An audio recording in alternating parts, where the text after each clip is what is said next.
শ্রাবণের বৃষ্টি এবং অসময়ে পাহাড়ি জল নিম্নাঞ্চল প্লাবিত হওয়ায় আউশ ফসলের ব্যাপক ক্ষতি হয়েছে। কৃষক সর্বশান্ত সবাইকে কৃষি আইডির পক্ষ থেকে সালাম ও শুভেচ্ছা জানাচ্ছি। আমরা আজকে আপনাদেরকে দেখাচ্ছি আধা পাকা অবস্থায় অনেক নিম্নজনক এবং আমরা এই ভিডিও চিত্রটি ধারণ করেছি ফেনী সদর ফেনী জেলার দাগনভূঞা উপজেলার সিন্দুরপুর ইউনিয়নের একটি এলাকা থেকে।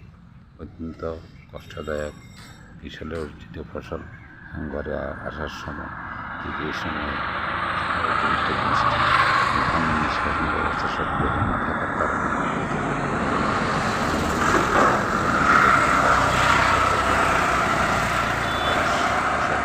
আমরা ভিডিওতে ক্যামেরাকে দেখাচ্ছি। দেখি পানিতে খুবই ব্যানের শীষগুলো দেখা যাচ্ছে, বাকিটাই নিচে কিছু আছে। যদি এইভাবে আরও দুই চার দিন থাকে তাহলে এখান থেকে একটি দানাও কৃষক করে উঠাতে পারবে না। তাই অত্যন্ত কষ্টদায়ক এবং পানি নিষ্কাশন ব্যবস্থা সঠিকভাবে না থাকা,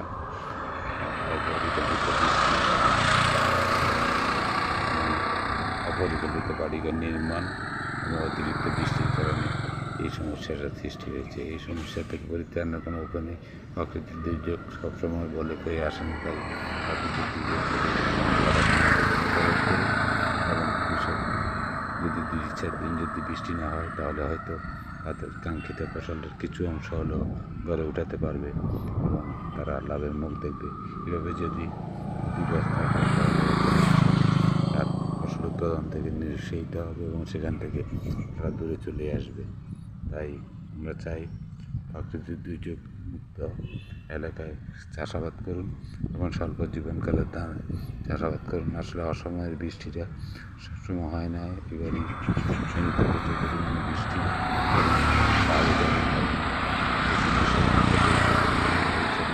কৃষকের অপূরণীয় ক্ষতি হয়ে গেছে। এই অপূরণীয় ক্ষতি পূরণে সরকারের সদিচ্ছা কামনা করতেছি এবং সকলের সহযোগিতা কামনা করতেছি। এবং আমরা যারা বাড়িঘর নির্মাণ করলে তাহলে হয়তো কৃষক তার এই ক্ষতির হাত থেকে কিছুটা হলেও পরিত্রাণ পাবে বলে আমরা আশা করতে পারি। তাই যদি আপনাদের কাছে এই বেদনার ভিডিওটি ভালো লেগে থাকে, লাইক কমেন্টস ফলো দিবেন এবং শেয়ার দিয়ে সবাইকে জানিয়ে দিবেন যাতে অপরিকল্পিত বাড়িঘর নির্মাণ না করে, আলো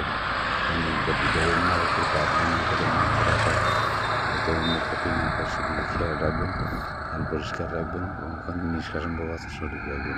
আগে হয়তো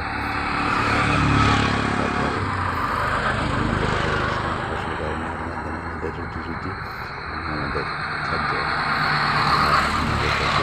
ভালো লেগে থাকে লাইক কমেন্টস ফলো দিবেন। ধন্যবাদ সবাইকে। আসসালামু আলাইকুম।